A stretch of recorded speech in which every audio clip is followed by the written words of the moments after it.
So, And I think one of the keys in my estimation, and what we'd say at AFC is you you empower parents to make those decisions, right? Like, because who's at the critical juncture in terms of making decisions for kids and students?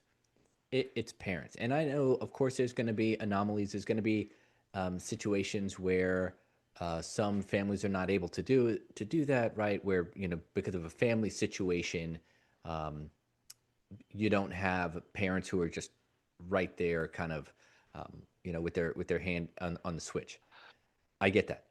But by and large, I much prefer, right, you making a decision for your kids than I do someone, in your case, even in Tallahassee making that decision, or someone in Washington, D.C. making that decision, right? Because parents are seeing things on a daily basis, right? They can assess things. And you don't have to be an expert in chemistry or calculus to make educational decisions for your kids. You can talk to other people, you can still have a partnership and that cooperation with educators, trained educators and teachers, so you can get the information you need. But when parents are really empowered to make that decision, I think it's really, really powerful.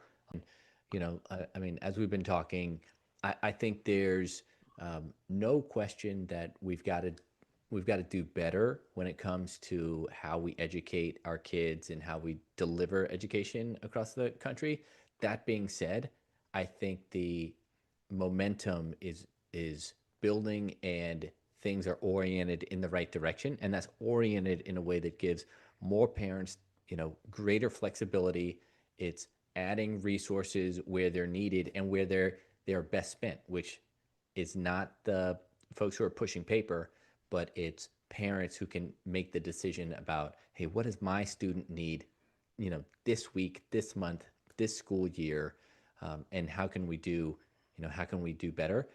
That federal tax credit program, like we said, I'll share links and you can share it with your audience and your network, because that's going to be a game changer around the country.